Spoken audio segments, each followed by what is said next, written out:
Magandang umaga mga ka-farmers. Wala yung palay ko ngayon mga ka-farmers.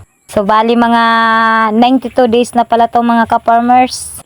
Mga 100 to 105 days mga ka-farmers. Magaan na pala ako nito. So medyo malapit na rin. May mga green pa kasi mga ka-farmers. So habang hintay-hintay tayo mga ka-farmers, naglalakad na, dito muna tayo sa sa punong kahoy. Akyat-akyat kunwari. Medyo mahangin. Sana tuloy-tuloy na rin mga ka-farmers ang init. Sana hindi na umulan. Sana din tumas din yung presyo ng palay at saka marami din maani. Nabiyayaan sana ni Lord ng maraming ani. So mga ka-farmers, ito siya ang palay namin ngayon. Nakikita nyo, pag 20 days nga pala mga ka-farmers, nag-abono pala kami ng 5 sako, triple at saka urea, pinaghalo pala namin. Yan.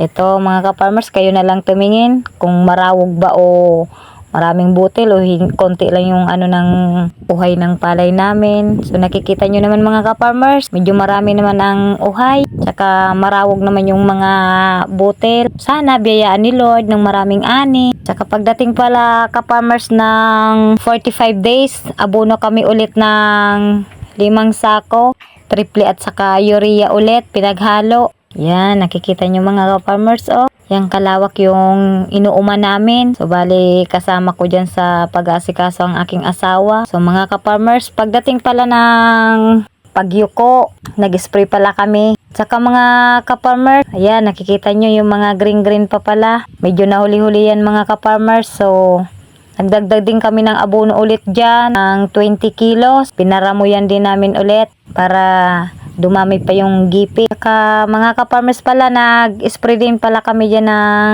Crop Giant. So, sabi nga nila, pampatimgas daw yon, pampabigat ng bunga. Yan, nakikita nyo mga ka-farmers. Sana tuloy-tuloy na rin yung init mga ka-farmers, hindi na rin umulan. Sana gumanda yung mga panahon. Sana bigyan tayo ni Lord ng maganda din na ani, saka mataas din na presyo ng palay, at saka magandang panahon para yung ibang mag-aani din, hindi na abutin ng tag-ulan. So malapit na rin mga ka-farmers tayo magpaani, ilang araw na lang. So pagdating pala mga ka-farmers ng ng ilang araw, pa rin kami ulit, nagpa-spray nga pala kami. Mga 3 karga na lang kasi yung, kasi marami ngayong insekto, yung tayangaw. Kailangan kasi mag-spray kasi yung mga katabi namin nagpaani na din. So sa amin naman napunta yung mga insekto. So nagpa-spray kami ulit, so bali 2 beses. So mga ka-farmers, ayan na yung palay natin ngayon. So malapit nang mag-ani.